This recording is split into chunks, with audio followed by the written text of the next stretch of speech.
E aí, gestor, tudo bem? Hoje a gente vai bater um papo com o Richard Bilton. Richard Bilton, ele é presidente da Companhia Atlética, academia que tem 18 unidades pelo país todo. Ele já foi responsável pelo board da IRSA, é uma pessoa de extrema influência, extremamente qualificado e com histórico surpreendente. O bate-papo de hoje é para a gente entender um pouco sobre a história, os altos e baixos que ele passou durante toda essa trajetória, durante toda essa carreira, e vamos ouvir dele o que ele tem para dizer para nos inspirar, né? Acima de tudo, em cima de toda a operação, a quantidade do time dele, é um time muito grande, de professores, de coordenadores, então, ou seja, a operação é uma operação bem grande. Então vamos aprender com quem tem o que ensinar para a gente. Vamos lá então para bater um papo com o Richard Bilton.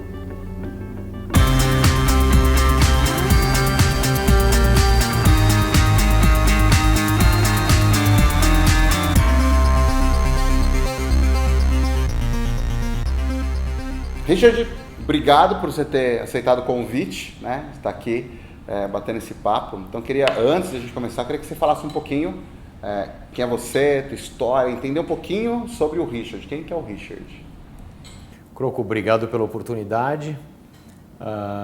Eu sou formado em administração de empresas, né, pela Fundação Getúlio Vargas.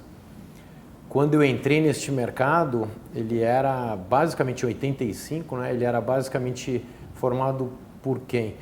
Por pequenas academias, normalmente tocadas por profissionais de educação física ou não, porque nem era obrigatório. Muitas vezes, grande parte das vezes, nem formados eram, né, os administradores das academias. Era um mercado tocado na base da subsistência, ou seja, a pessoa se preocupava em como se manter a ele, a família e aquela pequena unidade. Não tinha uma visão empresarial do mercado. Acho que essa foi a maior mudança de quando a gente entrou, né, a Companhia Atlética, para a atualidade, né? E quando vocês entraram, como foi que tudo começou? Como é que foi a ideia? De onde vem a Companhia Atlética? Por que veio a ideia, tanto do nome, tanto a entrada, por que a escolha? Antes você fazia o quê? A ideia de montar, não era um grupo, era uma academia, a ideia era montar uma academia de ginástica completa, com tudo. Melhor do Brasil, etc. E a Companhia Atlética foi a primeira academia do Brasil construída, o prédio inteiro foi construído para ser uma academia. O que você tinha? Você tinha a Runner, você tinha a Competition, mas eram academias onde você pegava um prédio, uma casa reformada, um galpão, tinha várias outras por aí, reformavam para virar uma academia, né? Ou seja, uma sala de estar virar uma sala de ginástica, não tinha um quadra, poliesportiva. Então a Companhia Atlética foi um projeto que foi feito baseando-se nas academias norte-americanas, Nova York, Los Angeles, né, aquelas grandes academias, e a gente então contratou um arquiteto para fazer aquilo, trazer isso para o Brasil, esse raciocínio. E foi assim que a gente começou a primeira, com a ideia de que ela seria uma coisa única. O Atlética com H, a minha família de inglês, né? Meu pai achava que tinha que ser uma coisa inglesa, mas a gente ao mesmo tempo não queria alguma coisa de fora, era brasileiro. Então, por isso que ficou uma palavra que não existe, né? Em português, Atlética, com H. Né? Companhia, naquela época, não sei se você lembra, tinha... primeiro que o termo companhia está muito ligado a SA, grandes empresas. Em 85, eu tinha 7 anos. Ah, tá. Eu não me lembro. Bom, naquela época que você não vai se lembrar, tinha, por exemplo, a Companhia Paulista de Sanduíche, tinha umas empresas que tinham esse termo companhia e eram muito famosas, e em termos de SA, é sempre companhia alguma coisa, né? Companhia Siderúrgica Nacional, é sempre companhia. Então a gente tentou associar e associamos essas palavras para passar uma ideia de uma coisa completa, grande, que veio inovar no mercado. Foi assim que surgiu. E quando se deu a mudança de unidade única para a rede? Quando que deu essa... A ideia de montar a Companhia Atlética não foi minha nem do Gary, foi do meu irmão mais velho, do Charlie. Ele adorava academia, a gente treinava numa academia chamada Marathon, tinha o Leandro, não sei se você lembra, o pessoal nota 1000, etc. Bom, a gente treinava lá, o Gary, né, nosso sócio, ele era também sócio do Clube de Campo de São Paulo, assim como nós todos, alunos da Marathon, e o meu irmão teve a ideia de fazer uma academia de ginástica super completa. E foram combinando com amigos. O meu irmão trabalhou 1 ano na Companhia Atlética e não gostou, porque o que ele imaginava? Ele era um praticante da atividade física, da academia, mas ele de fato não se via, e você sabe, quem trabalha em academia, eu fico 10, 12, 14 horas dentro da minha sala. Então você sai, dá uma volta, mas você não fica fazendo ginástica. Eu já treinei aqui hoje de manhã 1 hora e pouco, mas é 90% do tempo dentro de sala, de escritório, tratando de problemas, de tocar uma empresa. E este lado que é o principal, no nosso caso que somos administradores e operadores de academia, é o lado com que o meu irmão não gostou, ele gostava do outro lado. Ele saiu. Quando ele saiu, eu estava na época na Unilever, eu tinha me formado na Getúlio Vargas e pedi para vir trabalhar na companhia. Meu pai não queria de jeito nenhum, pra você ter uma ideia, há 30 anos, né? Eu tinha feito o GV, estava na Unilever como trainee, papapá, e meu pai falou, você tá louco, porque naquela época você dizia que você tocava academia de ginástica, era que nem você dizia que ia ser dono de boate. Ou seja, sabe, uma coisa que tem um boom, opera 1, 2 anos e acabou. Então eu tive que fazer um trabalho danado de convencimento no meu pai, dizendo que eu queria representar a nossa participação da família na empresa. Pedi para o Gary, que sempre era muito amigo meu, eu pedi muito para o Gary para encher a paciência do meu pai, para permitir que eu viesse para cá, e acabei vindo. E quando eu entrei, eu pedi, a minha visão era, como você tinha lá fora, você já tinha, em 87, 88, você já tinha academias de ginástica, grupos nos Estados Unidos grandes com ações em bolsa. Pra você ter uma ideia, a disparidade que era. O Brasil era 20 anos atrás. Hoje não, está longe disso. Hoje o Brasil, as academias completas aqui hoje em dia, o americano cai o queixo dele quando ele entra aqui, sim, as coisas que a gente tem. Mas naquela época era, e aí eu falei, puxa, eu queria fazer uma segunda, uma terceira, uma quarta. E foi deste momento que aí eu passei a capitanear o grupo neste sentido. A gente demorou 7 anos para fazer a segunda, que foi aqui no Morumbi Shopping, foi a primeira academia de um grupo de academia de ginástica dentro de shopping center no Brasil. 4 anos depois, ou seja, 85 inaugurei a Kansas, 92 aqui. 4 anos depois, em 96, a gente inaugurou no shopping center, no Galeria Shopping em Campinas.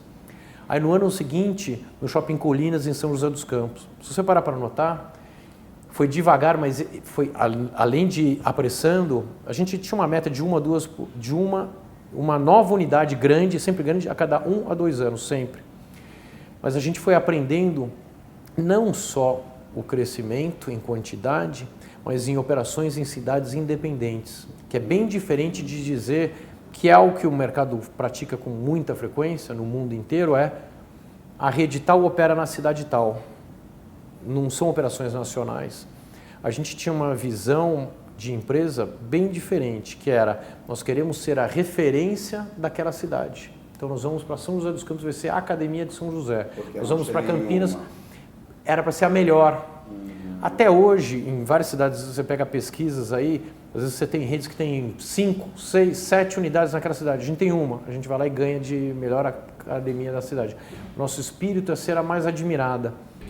E falando em crescimento, pegando o gancho do crescimento, quando foi o momento da história da Companhia Atlética que não houve crescimento, que houve o pior momento? Quando foi o pior momento? Teve um pior momento nessa trajetória, do começo até hoje? O Brasil, faz as contas, de 85 para hoje, nós passamos vários planos no Brasil. Então, em 86 você teve o cruzado, né? Acho que foi o cruzado, congelamento de preços. Depois você teve o Collor com congelamento até de poupança, até de caderneta de poupança, de dinheiro. A gente já passou por momentos que a gente falou assim, pô, acabou o país. E a gente viu que a resiliência do nosso setor é realmente grande. Nos Estados Unidos, com a crise de 2008, 2009, de novo, eu estava no board da IRSA, a gente tinha esses dados todos, deu para ver estatisticamente que o mercado de academias de ginástica, esse nosso mercado de fitness, ele é muito resiliente. Nos Estados Unidos, inclusive, que é o maior do mundo, e que eles gostam de estatística, eles pesquisam tudo, isso se mostrou. Aqui no Brasil também, ou seja, olha como que o Brasil já teve 30% de inflação no mês, a gente já teve congelamentos. Vou te falar, eu já tive época na Academia da Kansas, nessa época de congelamento, a gente chegou a ter 4.200 alunos naquela unidade, mas o preço congelou e num preço baixo, que a gente não conseguia ganhar 1 centavo, detonava equipamento, a gente ficava louco para conseguir atender todo mundo e não sobrava dinheiro porque não tinha liberdade de preços no país. Isso aconteceu com muita gente, né? Companhias aéreas, carros, você tinha um mercado paralelo aí de muitas coisas porque o governo controlava tudo. A gente passou por isso tudo. Então, hoje, e agora o mercado de academias cresceu tanto, a gente está cada vez mais inserido na sociedade. Então, não existe essa de dizer, estamos imunes a este ou aquele momento do país. Tudo o que está acontecendo nas outras indústrias está acontecendo na indústria do fitness. Pode ser alto poder aquisitivo, médio, baixo. Todas as academias poderiam e deveriam estar bem melhores do que estão hoje. Se você sair perguntando, graças a Deus, eu me relaciono muito bem aí com meus pares aí do setor. Se você sair perguntando hoje, como é que você estava há um ano atrás, nas mesmas unidades, não vamos nos enganar, porque o cara abriu mais 3, mais 10, mais 100 academias, aí ele tem mais alunos e mais faturamento. Mas, nas mesmas unidades que ele já tinha antes, ou seja, unidades já maduras, trabalhando bem, etc., todo mundo, praticamente todo mundo, tinha mais alunos do que hoje, nas mesmas unidades. Hoje, quem se destaca é quem está em número de alunos absoluto muito próximo do que tinha um ano atrás. Você conseguiu repor a inflação, subiu o preço, papapá, e ainda está com o número 1, você está muito bem. Porque a verdade é que tem muitas academias, olha, eu estava conversando no interior, em São Paulo, em Belo Horizonte, Rio de Janeiro, estava conversando com o pessoal da CAD outro dia no Rio, academias até de diretor da CAD, fechando, indo fazer outra coisa, etc. Ou seja, o nosso setor não estamos nem perto do que, por exemplo, está na indústria automobilística, aí com 29% de queda no mês de janeiro em relação ao janeiro do ano passado, e olha que janeiro do ano passado já foi fraco. Né? Então, com certeza, estamos longe disso, estamos muito melhores do que isso, mas com queda no mercado que... Porque não é só, diminuiu a vontade, não. A geração de caixa do país está menor, a geração de caixa das famílias está menor. Nós lidamos na Compatlética com o público classe A. Até digo que a gente sentiu menos, provavelmente, do que a grande parte do nosso mercado. Mas, em épocas de crise, quando você perguntar para qualquer dono de academia, mesmo de padrão alto, como é o nosso, é muito difícil você ver cancelamento na academia com a pessoa admitindo dificuldades financeiras. Muito difícil. Sempre, falta de tempo, quando é dificuldade financeira, na verdade. Hoje, eu vou te dizer que em todas as 18 unidades do grupo, em todas as 5 regiões do país que a gente tem, em 13 cidades diferentes, em todas elas, todas as semanas, tem cancelamento por dificuldade financeira assumido. Tem casos, às vezes, de mãe chorando porque o marido foi demitido e as crianças amam a academia e que a gente até tenta comportar, fazendo outras coisas, porque a gente entende que são momentos e a gente... E de verdade a gente tenta tratar as pessoas como membros, sócios da academia, não como um cliente que, então não dá. Então a gente tenta resolver. E olha, eu tenho N histórias para contar desse gênero que depois as pessoas voltam e não saem daqui por nada. Nunca mais. Justamente por isso. São oportunidades. Mas são valores, né? São valores. Na verdade, esses valores que são os valores que fazem com que... A gente tenta considerar sua família, poxa, vamos resolver. E olhando para isso, né? Olhando para esse cenário que está estabelecido, não tem como, não tampa sol com a peneira, o que se faz diante disso? Porque o que eu tenho sentido no mercado? As pessoas olham, admitem que tem uma crise, admitem que está acontecendo, admitem que está ruim, fica com medo, retrai, dá toda a força que a crise... Você aumenta a onda do pavor, né? O que se faz? Qual que é teu olhar? O que se deve fazer em situações como essa? Que você vem de uma trajetória de ter passado por vários pontos, altos e baixos, da mesma forma que tiveram altos, houveram baixos, e hoje está enfrentando esse outro momento. O que acontece nesse período, pela tua experiência? Olha só, o que acontece no momento de crise? A gente às vezes tem que sair, que você está inserido dentro, e às vezes você pode tomar decisões emocionalmente erradas, porque... Você ficou abalado, não, faz isso, faz aquilo e dá o desespero. Então você tem que procurar olhar de fora. Olhar de fora e falar, essa empresa, esse é o mercado, como é que o mercado em volta está reagindo, como é que você pode reagir. E aí vamos lembrar, como é que você é afetado na sua casa, por exemplo. Então, vamos dizer que você assine 3 revistas e 2 jornais. Você sempre fez isso.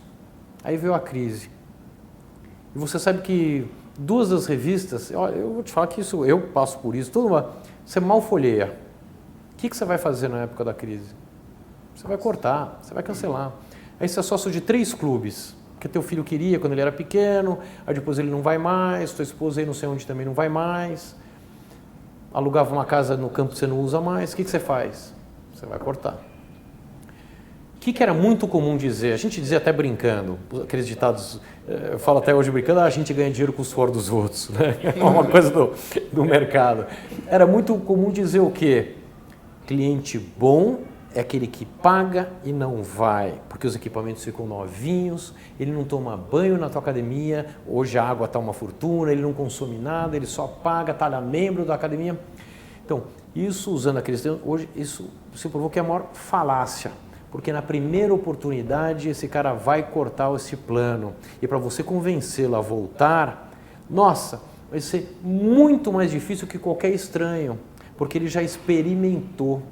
Qual foi a experiência que ele teve na tua academia? Não valia a pena, não valia a pena.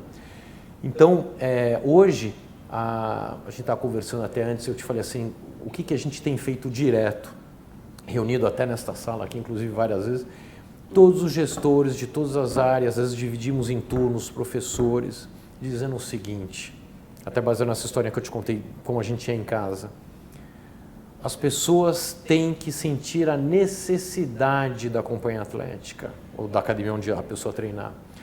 Para isso, ela tem que estar feliz em frequentar esta academia, em frequentar, não adianta pagar aí de vez em quando.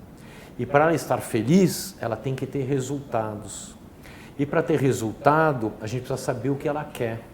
A gente sabe, isso é do mercado, você sabe, mais de 70%, com certeza mais de 3/4 das pessoas que procuram uma academia querem perder peso, querem uma definição muscular melhor, ou seja, são pessoas em busca de resultados mesmo.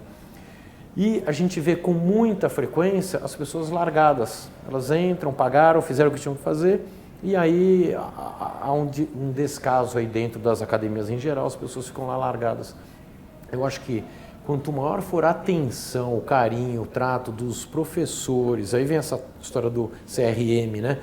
Juntando aí, a gente tem então um programa de resultados, eu posso pegar aqui uma grávida, uma pessoa que está convalescente de cirurgia, uma criança, um platino com alguns problemas, a gente joga no nosso programa de resultados, é como se fosse fazer um terno para você sob medida, não, para a tua necessidade, a gente monta a tua ficha, então a gente tem todo esse material para ser trabalhado, né?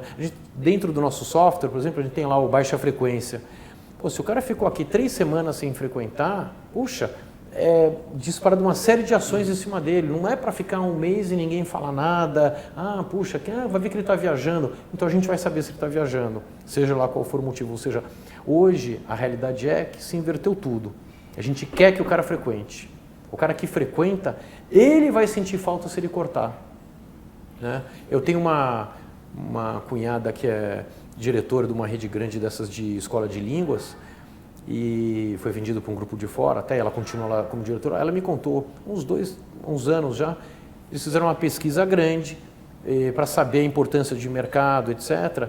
E foi muito interessante que ela veio me contar que as pessoas, na pesquisa deu que as pessoas cortam antes escola de inglês do que academia de ginástica. Você tem uma ideia como cresceu o peso, né? A prioridade hoje. Por quê? Pega uma camisa dessa de primeira, como você está usando, que custa uma pequena fortuna. Para conversar com o Richard não tem como, né? Mas olha só, Croco, eu estou falando sério, Croco, pega normalmente o valor que você vai colocar para a tua saúde, é o teu corpo, é a tua satisfação, e muitas vezes as pessoas preferem comprar uma roupa ou gastar um jantar, não sei o que não dura nada, versus ele realmente aproveitar uma coisa para o físico, que além de esteticamente, modifica para muito melhor o humor da pessoa, sabe? A energia. Quem não quer cuidar melhor dos filhos, da mulher, da família, etc., tá com energia, trabalhar com afinco, etc., a gente já viu, tudo isso melhora praticando atividade física, né? E fora que não é só viver mais, é viver com qualidade, né? Não adianta você dizer que você tem 75, 80, 85 anos para ficar de cadeira de roda, não ter, sabe, essa parte de mobilidade comprometida. Eu sempre falo, pô, eu quero viver enquanto eu puder, se você puder ir no banheiro sozinho, sabe? Ou seja, você ter tua liberdade. E a gente hoje medicina preventiva. Academias bem tocadas, estão aqui para ajudar as pessoas a terem os melhores resultados, ou seja, nessa parte de saúde. Não é estética, de verdade é bem-estar. Quando a gente, nessa época de assinatura de academias, a gente foi a primeira, eu estou te falando, colocou coisa de 25 anos atrás. Health and Wellness. Era muito comum, todo o mercado falava Health and Fitness, a gente falava Health and Wellness. O conceito Wellness é muito mais amplo, é o bem-estar. Você vir para a academia, você pode vir até para fazer sauna, andar na pista, não precisa ser aquele variar, sabe? A gente gosta, o conceito também Companhia Atlética de academias grandes, para a família, é porque você faz esse cross-training, né? Você não enjoa, não é sempre ginástica, musculação, ou seja, é você aula em grupo, relacionamento com outras pessoas, sabe? É o lugar onde você quer, vivo, você quer estar. A pessoa faz parte da vida. Exatamente. É muito interessante. Eu tenho criança que entrou aqui com 5 anos, juro. E tá traz os filhos. Traz os filhos da minha Companhia Atlética. Eu sei disso. E tanto que todos os cursos, né, que eu tô, o pessoal sempre fala que ele é uma academia para família. Aí eu pego e dou uma desmembrada na Companhia Atlética para explicar. Não é uma academia para família. Academia para família é uma academia que você entrega, você tem diferenciais para a família e você tem competência para atender toda a família, que é uma coisa bem diferente de você ter portas abertas e coloca todo mundo para dentro. Eu vou te falar, que é uma coisa interessante. Quando você fala assim, academia para família, você sabe qual era o parâmetro que eu tinha quando a gente começou a crescer o grupo e eu dizia para o arquiteto? Hoje em dia melhorou muito o mercado de oferta. Mas o que você tinha antigamente? Academias de moda. Era academia para público de 17 a 30 anos. Era isso. Não sei se era que nem disco, que nem rink de patinação, aquele pessoal da moda. Quando a gente fazia projeto de academia, quando eu ia olhar os locais para a gente montar academia mesmo nos shoppings, etc., o que eu dizia? Eu quero entrar numa academia, eu tinha então 30, meu pai já tinha seus 65, 70, eu tinha que entrar numa academia que eu sentisse que o meu pai ia se sentir à vontade. Isso é uma academia para a família. Que o bebê... Então, mas isso é posicionamento. Exatamente. Mas a definição de posicionamento, a alma está posicionada dessa forma, o olhar está posicionado dessa forma e você se desenvolve todo para atender. Contar uma história para o marketing e que o cara senta aqui dentro e o senhor vai se sentir completamente fora do métier dele. Para a gente ir puxar um pouquinho para o lado do marketing, queria conversar um pouco sobre marketing agora para você em relação à Companhia Atlética. A Companhia Atlética sempre foi bem posicionada nessa questão de AAA, sempre família, academia grande, a melhor da cidade. Então todos esses posicionamentos historicamente sempre foram muito bem definidos. Quando a gente olha para hoje, onde a internet domina toda a parte, tecnologia domina tudo, como que você trabalha essa interação entre academia e esse posicionamento versus o marketing, principalmente a parte digital? No fundo, você tem que encarar isso tudo como acessórios, como instrumentos que você vai usar para te ajudar a trazer o público para as nossas academias, né? Ou seja, tem gente que fala, este é o caminho e é isso, e se não for isso não vai sobreviver, e outros que abominam. Não, puta, eu prefiro o meu arroz com feijão aqui, etc. Acho que nenhuma coisa nem outra, né? Ou seja, o nosso é um trabalho que você tem que poder mostrar o que você faz aqui dentro. E esses instrumentos todos te ajudam nisso. Por exemplo, a parte de tecnologia, comentei com você há pouco, todo mundo, né? Casa de ferreiro, espeto de pau. Eu tenho 1,84 de altura, eu cheguei a bater 102 quilos. E agora eu estou com 88, 89. E um dos motivos, vamos lá, sendo bem prático, eu sempre treinei. Mas, sabe aquela história de você treinar numa zona de frequência acomodada? Então eu lia lá meus jornais treinando, etc. Como é que você pode, por exemplo, a 120? Não resolve nada. Então você vai vendo hoje o iWatch, ele pega, eu já comprei vários relógios daquelas marcas com cinta, etc. Eu devo ter uns 4 aqui em gaveta, que você vai, usa um pouco, aquela cinta incomoda, etc. E você para de usar. Quando eu comecei a usar isso aqui, que não incomoda nada, está no teu pulso, pega a tua frequência e você faz uma avaliação física e te recomenda, olha, você tem 220 menos tua idade, 80% da tua zona de frequência de trabalho, grosso modo, arredondando, você tem que trabalhar acima de 140. Quando você começa a fazer isso, o que acontece? Você começa a ter resultado. Você vê como essa conversa inteirinha é linkada. A parte de tecnologia, A molecada, a criançada hoje em dia, todo mundo em videogames e aposta isso, aposta aquilo. A minha esperança, a minha expectativa, e é o que eu sinto cada vez mais, esta parte está começando a entrar no nosso setor. As pessoas estarão mais educadas para ter resultados dentro das academias. É como se a gente fosse o Autorama que eles vêm brincar aqui, monitorados. Então, pô, faz uma avaliação física, pô, tô com tanto de gordura, meu peso é tanto, de músculos, meus objetivos, quanto eu quero perder, traça, etc. E acontece, os resultados acontecem. Com monitoração que você tem hoje com a tecnologia, porra, vou te falar, virou um senhor acessório. Eu te mostro depois, aí vão os gráficos, etc. É bárbaro. Fica bacana, né? Fica bacana, fica bacana e é o seguinte, é empolgante. Quando uma pessoa tem resultado, ela vira o maior vendedor. Eu vou te falar, semana passada, 10 dias, tem um aluno na Kansas, ela perdeu 40 e tantos quilos. E a gente ficou sabendo, assim, da história dele de verdade, porque ele colocou no Facebook uma carta de declaração de amor para a Companhia Atlética, no caso da Kansas, dizendo tudo que ele fez, o treinamento, agradecendo os professores, a força, nutricionista, trabalhador. Você lê aquele negócio, não existe melhor propaganda que aquilo. Sabe o que a gente fez? Pedimos para ele, por favor, você autoriza a gente divulgar o teu negócio aqui? Faz um print lá na Veja. Né? Porque é bárbaro.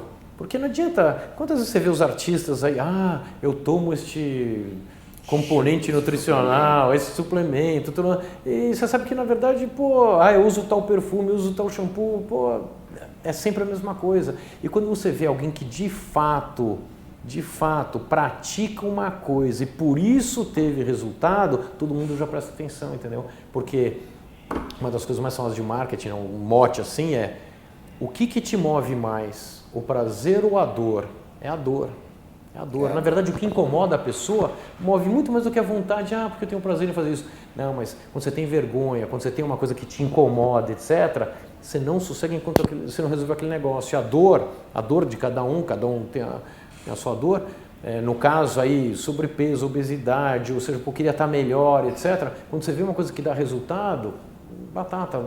Como você coloca isso? Mais só do que a dor, mas quando você também, eu falo muito isso para muita gente, quando você entende a dor do seu cliente, você consegue modelar o seu negócio para resolver esse problema que ele tem, né? E não o contrário, eu quero fazer uma coisa e vamos ver se alguém compra aquilo que eu tenho, né? Então, que eles vão querer. Que eles vão querer. E é uma das primeiras leis, né? Tipo, não venda nada aquilo que o seu cliente não quer.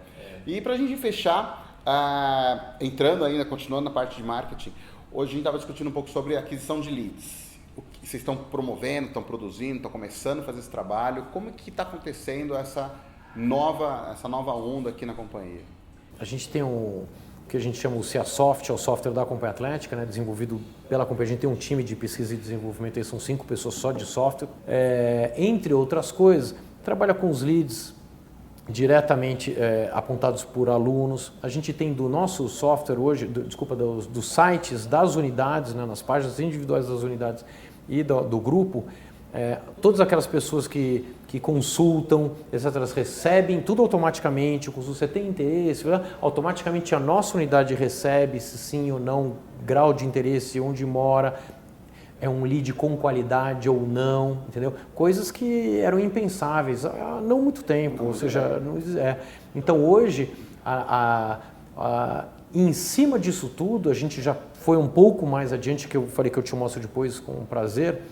Você tem hoje monitores nas nossas salas de vendas, em todas as unidades, a gente está implantando em todas, em algumas já está implantado, no Morumbi já está, na Kansas já está, em São José dos Campos já está implantando no grupo inteiro, onde a gente de vendas acompanha número de leads por vendedora do time, quantos de sucesso, quantos atendimentos no dia, quantas ligações ativas, em cima dos leads, etc. Ou seja, um monitoramento total em cima de uma coisa que antes era meio jogada, entendeu? Que legal, por acaso. É mais um exemplo daquelas coisas que sorte é importante, mas de verdade a chance dela ser bem, te dar resultado é muito mais para quem está acordado o tempo inteiro, né? Não adianta você estar dormindo, vai cair uma coisa de paraquedas, você tem que estar atento, né? Então essas oportunidades, quando você sabe agarrar e produzir, trabalhar em cima delas, faz toda a diferença. E hoje você está já tem sentido resultado em vendas, ou você ainda acredita que está num processo de maturação? Porque nessa parte ele sempre precisa de um processo de maturação, né? Tem um período de aprendizado, uma curva de aprendizado, e no final das contas o resultado acontece. A gente também a gente tem um marketing corporativo digital corporativo, que fica em Campinas. O meu irmão, que é o diretor de marketing, fica em Campinas, ele tem uma equipe, e essa parte ganhou muito peso também. Como isso tudo está acontecendo simultaneamente, a gente viu que as academias que mais trabalham com tudo isso que a gente tem inovado são as que estão hoje com os melhores resultados, entendeu? Então, se você pegar assim, unidades super maduras, a Kansas, o Morumbi Shopping, Campinas, São José dos Campos, por coisa essas 4 que eu estou te falando, a gente está hoje com um número de alunos maior do que eu estava um ano atrás. Olha a exceção, em 18 unidades. E elas são as que a gente está com isso tudo implantado, entendeu? Ou seja, por isso que até as nossas outras unidades todas falam, não, eu quero, entendeu? Muito legal. Bom, últimas 3 coisas. Você manda 3 coisas por Richard Bilton para fazer com que todos os gestores do mercado tenham a academia cheia o ano todo, que essa é a nossa meta, né, para esse ano, é conseguir levar insights, pensamentos, tirar a pessoa fora da caixa, arrancar ela da cadeira, fazer ela fazer coisas diferentes, né? Para ela estar em lugar que ela nunca esteve, tem que fazer coisas que ela nunca fez. 3 recomendações por Richard Bilton. Eu acho que tem que ser, primeiro, ser realista e engolir ego. Eu estava conversando com você há pouco.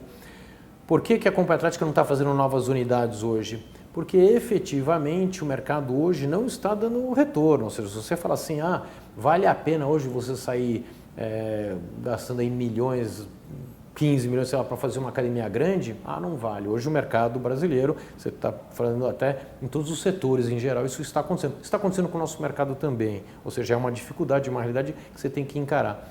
Segundo, tem que ser perseverante. Se você acha que você tem um bom trabalho, um bom ponto, nosso negócio depende bastante de ponto também. Se você tem um bom ponto, uma boa equipe, né? O trabalho de formação da tua equipe é fundamental no nosso negócio, que é serviço. Serviço é de servir, né? Se você de fato está trabalhando com o teu time aí para servir os alunos, é questão de tempo, ou seja, tem que ter perseverança, confiança que isso tudo vai passar. Croco, nada de... Você não pode dizer que felicidade é para sempre, que bonança é para sempre. Não é tudo cíclico. E para terminar, o nosso setor especificamente é um setor diferente de tantos outros que você tem, tantas indústrias aí poluentes, barulhentas, que fazem mal, que não são sustentáveis. Quantos setores você sabe que não são sustentáveis aí? O nosso não, altamente sustentável, não poluente, só faz bem, traz benefícios para redução de despesas para as famílias, para as pessoas, para as cidades, para o país, né? A gente só traz coisa positiva. No meu entendimento, é um setor que só vai aumentar a penetração na sociedade, seja em São Paulo, no Brasil, no mundo. É o que você tem visto. Até nos Estados Unidos, que estava em 15%, 16%, está beirando 19% já de penetração. Quase 18%, 19% da população americana, da população americana, 19% de todos eles pagam para alguma academia de ginástica. Ou seja, olha só como a gente tem avançado.